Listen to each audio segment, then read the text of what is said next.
ओम शांति। यदि बोले तारीख है 25/8/2025। अॼु मिठा मिठा बाप दादा चवनि था मीठे मीठे ॿार उहो हर क़दम क़दम ते जो थींदो आहे उहो कल्याणकारी ई आहे। इन ड्रामा में सभिनि खां वधीक कल्याण उन्हनि जो थींदो आहे जो बाप जी यादि में रहंदा आहिनि।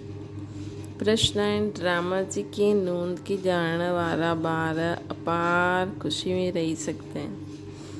उत्तर आहे, जो ॼाणंदा आहिनि कि ड्रामा अनुसार हाणे हिन पुराणी दुनिया जो विनाश थियणो ई आहे। नेचुरल क्लैमिटीज़ भी थींदी, लेकिन असांजी राजधानी त स्थापना थियणी आहे। इन में कोई कुझु करे न सघंदो आहे, पर अव्यवस्था हेठि मथे थींदी रहंदी। कॾहिं ॾाढो उमंग, कॾहिं ठंडा ठार थी वेंदा। इन में मुंझणो न आहे। सभी आत्माउनि जो बाप भॻवान असांखे पढ़ाइनि था। इन ख़ुशी में रहणो। गीता महफ़िल में जल उठी क्षमा। ओम शांति। मिठे मिठे नंबरवार पुरुषार्थ अनुसार चैतन्य परवाननि खे बाबा यादि पिया ॾियनि था। तव्हां सभु चैतन्य परवाना आहियो न। बाबा खे क्षमा बि चइबो आहे, परंतु उन्हनि खे ॼाणंदा बिल्कुलु न आहिनि। क्षमा कोई वॾी न आहे, हिकु बिंदी आहे। कंहिंजी ॿुधी में न ईंदो आहे कि असां आत्मा बिंदी आहियूं। असांजी आत्मा में सॼो पार्ट आहे। ड्रामा ऐं परमात्मा जो नॉलेज बि कंहिंजी ॿुधी में न आहे। तव्हां ॿारनि खे ई बाबा अची करे सम्झायो आहे।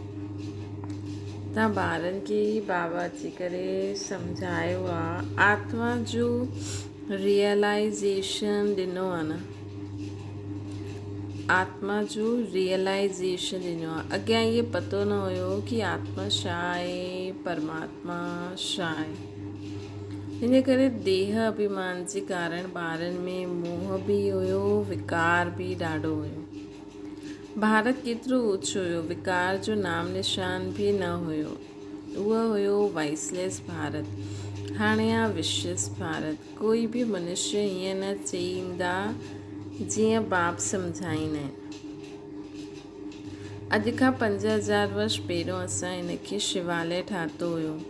शिव बाबा चवनि था, मां ई शिवालय स्थापना कयो हुयो। कीअं, सो बि तव्हां हाणे सम्झो था। तव्हां ॼाणंदा आहियो क़दम क़दम ते जो थींदो आहे उहो कल्याणकारी ई आहे। हिकु हिकु ॾींहुं जास्ती कल्याणकारी उन्हनि जो आहे जो बाप खे सुठी रीति यादि करे पंहिंजो बि कल्याण कंदा रहंदा आहिनि। इहा ई कल्याणकारी पुरुषोत्तम ठहिण जो युग आहे न। बाप जी केतिरी महिमा आहे। तव्हां ॼाणंदा आहियो हाणे सचो भागवत हले थो। द्वापर में जॾहिं भक्ति मार्ग शुरू थींदो आहे त पहिरियों तव्हां हीरे जो लिंग ठाहे करे पूजा कंदा आहियो। हाणे तव्हांखे स्मृति आई, असां जॾहिं पुजारी ठहियासीं तॾहिं मंदरु ठाहियासीं। हीरे मणिकनि जा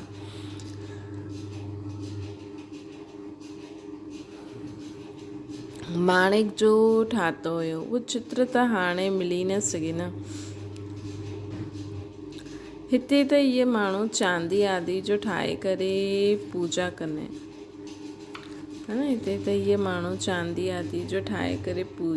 आहिनि।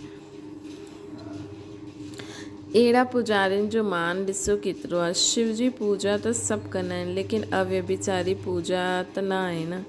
इहे बि ॿार ॼाणंदा आहिनि विनाश बि अचण जो आहे ज़रूरु, तयारी थिए थी न। नेचुरल क्लैमिटीज़ जी बि ड्रामा में नूंद आहे। कोई कितनो बि माथो मारे, तव्हांजी राजधानी त स्थापना थियणी ई आहे। कोई केतिरो बि मथो मारे, तव्हांजी राजधानी त स्थापना थियणी ई आहे। कोई जी बि ताक़त न आहे जो हिन में कुझु करे सघे। बाक़ी अव्यवस्था त हेठि मथे थींदी। इहा ॾाढी वॾी कमाई आहे न। कॾहिं तव्हां ॾाढा ख़ुशी में सुठा ख़्यालात में रहंदव, कॾहिं ठंडा थी वेंदा। यात्रा में बि हेठि मथे थींदो आहे। हिन में बि ईअं थींदो आहे। कॾहिं त सुबुह जो उथी बाप खे यादि करण में ॾाढी ख़ुशी थींदी आहे। ओहो, बाबा असांखे पढ़ाइनि था, वंडर आहे। सभी आत्माएं जो बाप भगवान असांखे पढ़ाइनि था उन्हनि पोइ श्री कृष्ण खे भगवान सम्झी वरितो आहे। सॼी दुनिया में गीता जो मान ॾाढो आहे। शिव जी भगवान वाच्य आहे न, परंतु ये कंहिंखे पतो न आहे कि भगवान कंहिंखे चइबो आहे, है न। सॼी दुनिया में गीता जो मान ॾाढो आहे, शिव जी भगवान वाच्य आहे, परंतु ये कंहिंखे पतो न आहे कि भगवान कंहिंखे चइबो आहे।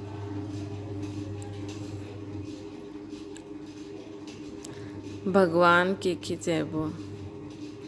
भल केतिरा बि पोज़ीशन वारा वॾा वॾा विद्वान पंडित आदि आहिनि, चईंदा बि आहिनि गॉड फादर खे यादि कंदा आहियूं, परंतु उहो कॾहिं आया, छा अची करे कयो, ये सभु भुलिजी विया आहिनि।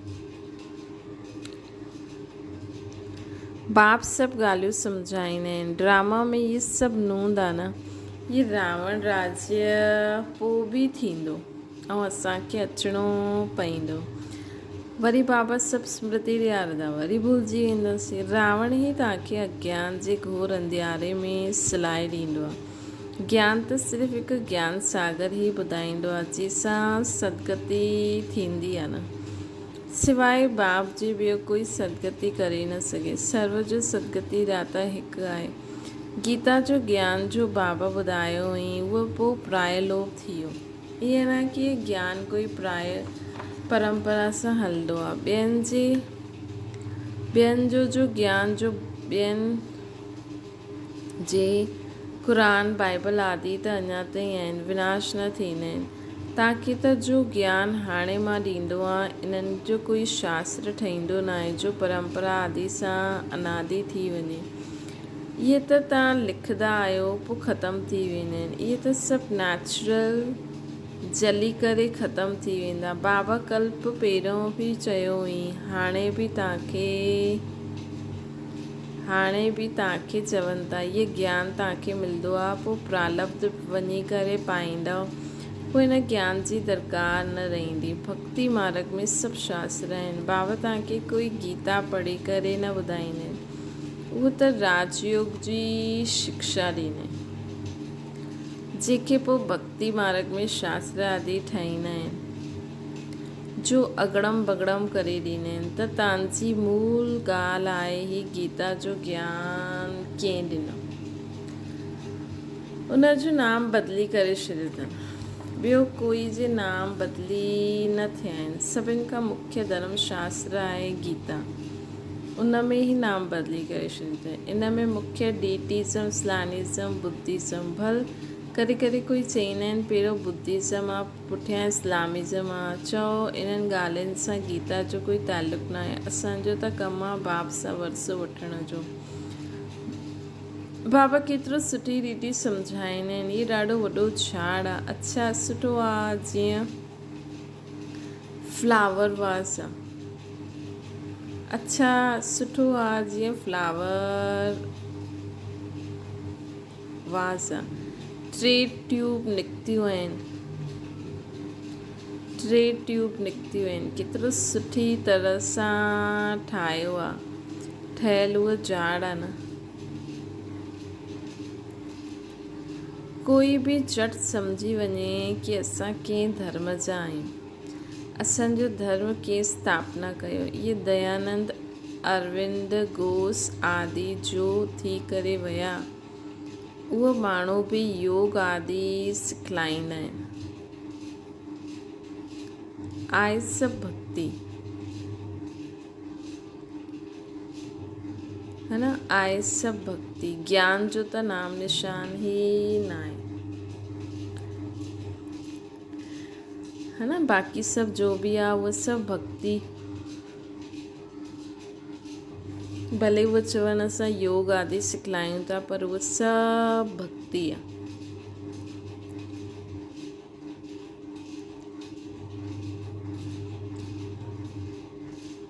ज्ञान जो त नाम निशान न आहे।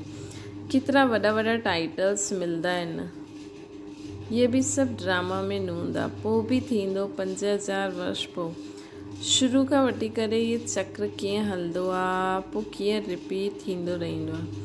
तव्हां ॼाणंदा आहियो हाणे जो प्रेसिडेंट आहे पोइ पास्ट थी, हाणे जो प्रेसिडेंट पास्ट थी पोइ फ्यूचर थी वेंदो।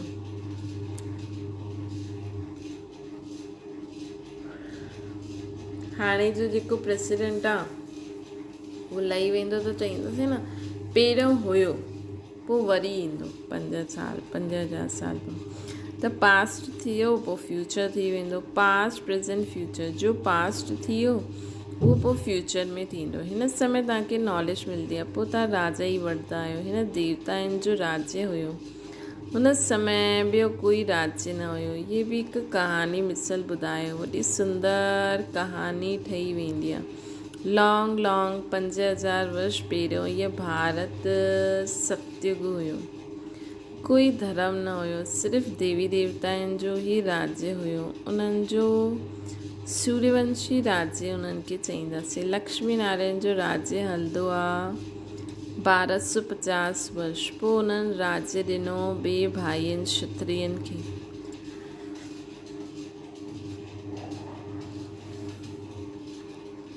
पोइ उन्हनि जो राज्य हलियो। तव्हां सम्झाए सघंदा आहियो कि बाप अची करे पढ़ायो हुई। जो सुठी रीति पढ़िया उहो सूर्यवंशी ठहिया, जो फेल थी विया उनजो नाम क्षत्रिय पियो। बाक़ी लड़ाई आदि जी हिते ॻाल्हि न आहे। बाबा चईंदा आहिनि ॿार तव्हां मूंखे यादि करो त तव्हांजा विक्रम विनाश थींदा। तव्हांखे विकारनि ते जीत पाइणी आहे। बाबा ऑर्डिनेंस कढियो अथई, जो काम ते जीत पाईंदा उहा ई जगत जी ठाहींदा।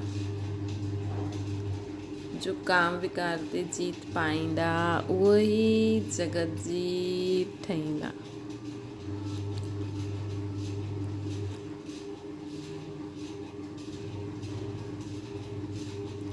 पुठियां अधु कल्ह पोइ वाम मार्ग में किरंदा आहिनि। उन्हनि जा चित्र बि आहिनि। शकल देवताउनि जी ठहियल,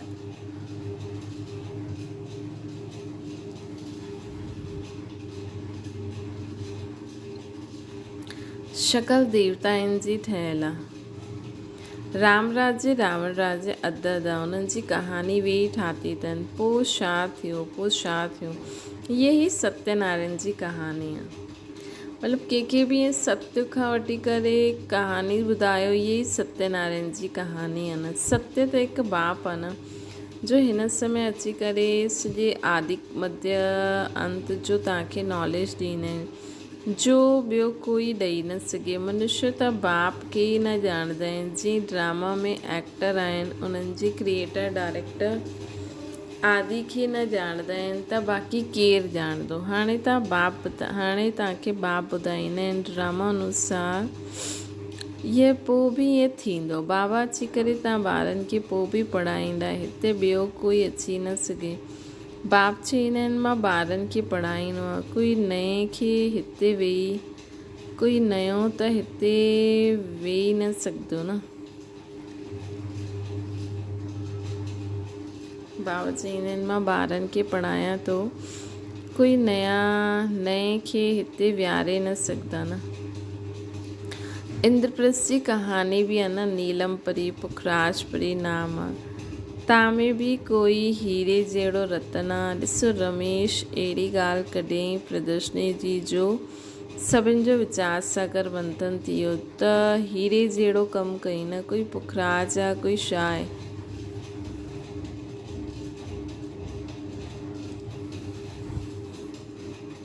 कोई त बिल्कुलु कुझु बि न ॼाणंदा आहिनि। इहे बि ॼाणंदा आहियो राजधानी स्थापना थिए थी। उन्हनि में राजायूं रानियूं आदि सभु खपनि न। तव्हां सम्झंदा आहियो असां ब्रह्मण श्रीमत ते पढ़ी करे विश्व जा मालिक ठहींदा आहियूं। केतिरी ख़ुशी हुजणी खपे। इहे मृत्यु लोक ख़तमु थियणो आहे। इहे बाबत हाणे ई सम्झंदा रहंदा आहिनि कि मां वञी करे ॿार ठहींदमि। बचपन जी उहे ॻाल्हियूं हाणे ई साम्हूं अची वेंदियूं आहिनि। चलन ई बदिली वेंदी आहे। ईअं ई हुते बि जॾहिं ॿुढो थींदमि त सम्झंदा हाणे इहे वानप्रस्थ छॾे असां किशोर अवस्था में हली वेंदासीं। बचपन आहे सतो प्रधान अवस्था। लक्ष्मी नारायण त युवा आहिनि। शादी कया त किशोर अवस्था थोड़ी चईंदासीं, उहा युवा अवस्था हूंदी। युवा अवस्था खे रजो, वृद्ध खे पोइ तमो चइबो आहे। इन करे श्री कृष्ण सां लव जास्ती रहंदो आहे। त लक्ष्मी नारायण बि उहो ई आहे, परंतु मनुष्य इहे ॻाल्हियूं न ॼाणंदा आहिनि। श्री कृष्ण के द्वापर में लक्ष्मी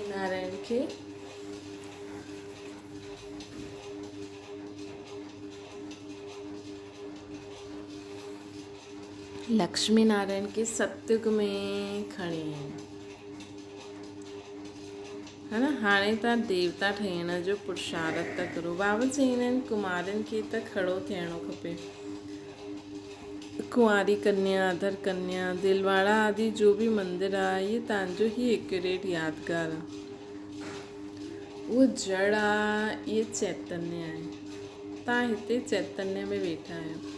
भारत खे स्वर्ग था ठाहियो। स्वर्ग त हिते ई हूंदो न। मूल वतन, सूक्ष्म वतन किथे आहे?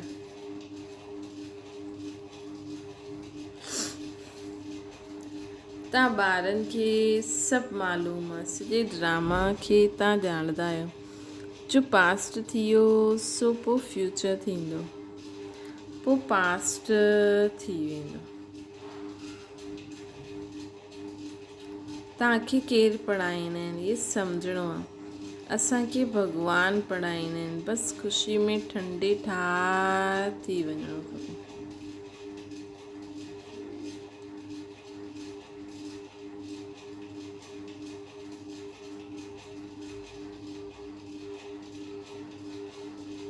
बसि ख़ुशी में ठंडे ठार थी वञिणो खपे।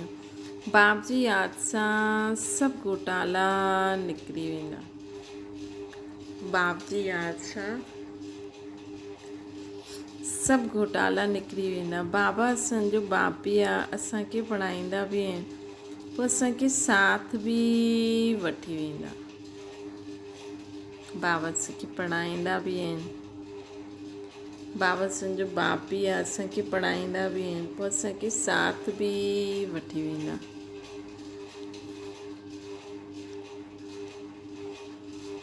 बाबा असांजा बाप असांखे पढ़ाईंदा, बाप बि आहिनि, टीचर बि आहिनि, असांजो सतगुरू बि आहे, असांजो साजन बि आहे, पोइ असांखे साथ पाण सां गॾु वठी बि वेंदा।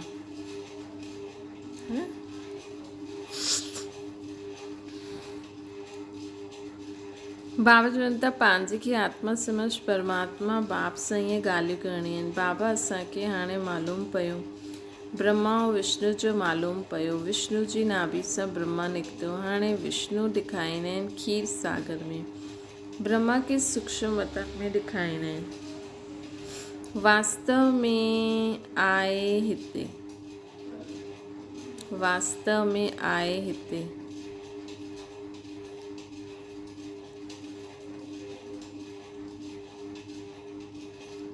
विष्णु त थियो राज्य करण वारो। विष्णु त थियो राज्य करण वारो। अगरि विष्णु सां ब्रह्मा निकितो त ज़रूरु राज्य बि कंदा न। विष्णु जी नाभि सां निकितो त जीअं ॿार थी वियो न ब्रह्मा। इहे सभु ॻाल्हियूं बाबा वेही सम्झाईंदा आहिनि। ब्रह्मा ही 84 जन्म पूरा करे हाणे विष्णुपुरी जो मालिक ठही विया।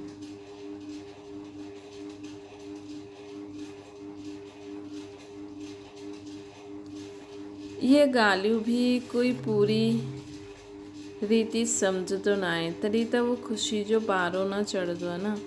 गोप गोपियूं त तव्हां ई आहियो। सतयुग में थोरी हूंदा, हुते त हूंदा प्रिंस प्रिंसेस। गोप गोपिन जो गोपी वल्लभ आहे न।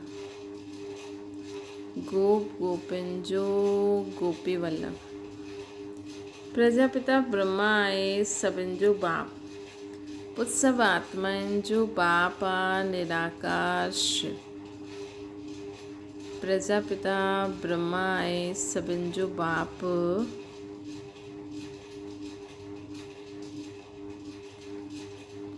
ऐं पोइ सभु आत्माउनि जो बाप आहे निराकार शिव।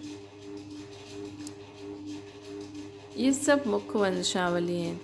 तव्हां सभु बीके भाउ भेण थी वियो न, क्रिमिनल आहे न थी सघे, हिन में ई माया हार खिलाईंदी आहे।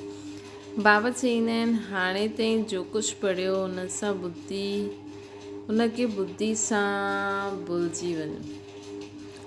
मतिलबु कलयुगी दुनिया जो पढ़ियल आहे, मां जो ॿुधायां त उहो पढ़ो। सीढ़ी त वॾी फर्स्ट क्लास आहे, सॼो मदार हिकु ई ॻाल्हि ते आहे। गीता जो भॻवानु केरु? श्री कृष्ण खे भॻवानु चई न सघंदासीं, उहो त सर्वगुण संपन्न देवता आहे, हुनजो नाम गीता में ॾेई छॾियो आहे। सांवरो बि उन्हनि खे चइबो आहे, ऐं पोइ लक्ष्मी नारायण खे बि सांवरो चई ॾींदा आहिनि, कोई हिसाब किताब ई न आहे। रामचंद्र खे बि कारो करे छॾियो। राम सीता राम खे बाप चईंदा आहिनि काम चिता ते वेहण सां तव्हां सावरा थी आहियो न। नाम करे करे हिक जो वठंदा आहिनि, नाम करे करे हिक जो वठंदा आहिनि। तव्हां सभु ब्राह्मण आहियो न, हाणे तव्हां ॼाणंदा आहियो, ज्ञान चिता ते वेंदा आहियो, शुद्र काम चिता ते वेठा आहिनि। बाप चईंदा आहिनि वीचार सागर मंथन करे युक्ति कढो कि कीअं जगायूं। पोइ बाबा चईंदा आहिनि जगाईंदा जगदा बि ड्रामा अनुसार, पर हीअं न असां वेही रहूं कि ड्रामा अनुसार जगदा त वेही रहूं।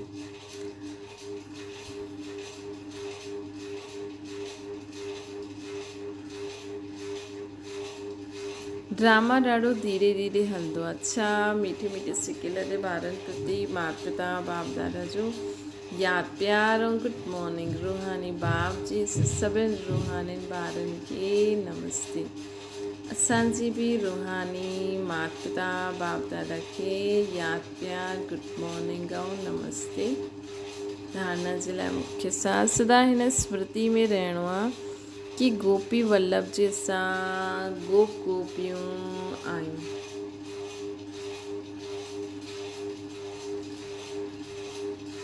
हिन स्मृति सां सदा ख़ुशी जो पारो चढ़ो रहे।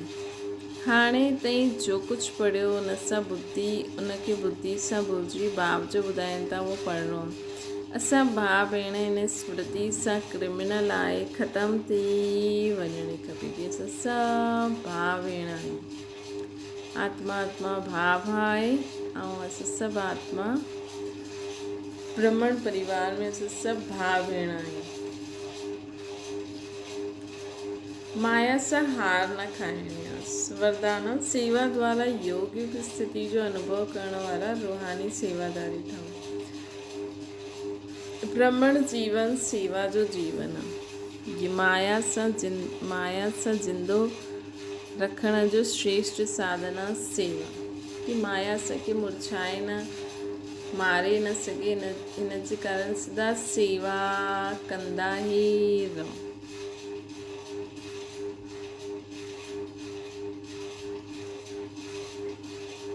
सेवा योग युक्त ठाहींदी आहे, लेकिन सिर्फ़ु मुख सां सेवा न, ॿुधे बि मधुर बोल जो स्वरूप ठही सेवा करणो आहे। निस्वार्थ सेवा करणी आहे। त्याग तपस्या स्वरूप सां सेवा करणी आहे।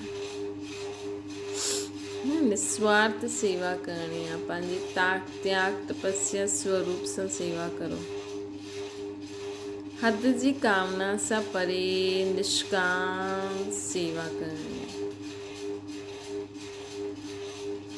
हद जी कोई कामना न रहे, बसि यही कामना रहे। शिव बाबा चई थी सभिनि जो कल्याण सम्झी करे सेवा कंदा वञो। ईअं न सोचो भई इहो करण सां मुंहिंजी माण्हू तारीफ़ कंदा, मुंहिंजो नाम थींदो, न। हद जी कामना सां परे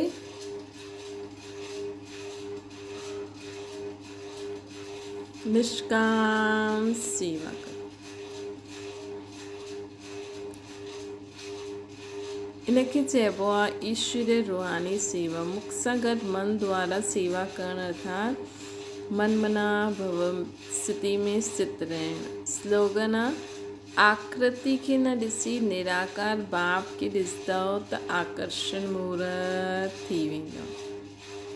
आकृति खे न ॾिसी निराकार बाप खे ॾिसंदव त आकर्षण मूर्त थी वेंदो। अव्यक्त इशारो। बाप दादा जो ॿारनि सां एतिरो प्यारु आहे जो सम्झंदा आहिनि हर हिकु ॿार मूंखां बि अॻियां वञे। दुनिया में जंहिंसां ज़्यादा प्यारु हूंदो आहे उनखे पाण खां अॻियां रखिबो आहे न। इहे ई प्यार जी निशानी आहे। त बाप दादा बि चवंदा आहिनि मुंहिंजे ॿारनि में हाणे कोई बि कमी न रहे, तॾहिं संपूर्ण संपन्न समान ठही वेंदा। संपूर्ण संपन्न समान थी वेंदा। ये परमात्मा प्यार सहजयोगी ठाहे ॾींदी आहे। ये परमात्मा प्यार सहजयोगी ठाहे ॾींदी। अच्छा, ओम शांति। बाबा की याद करो।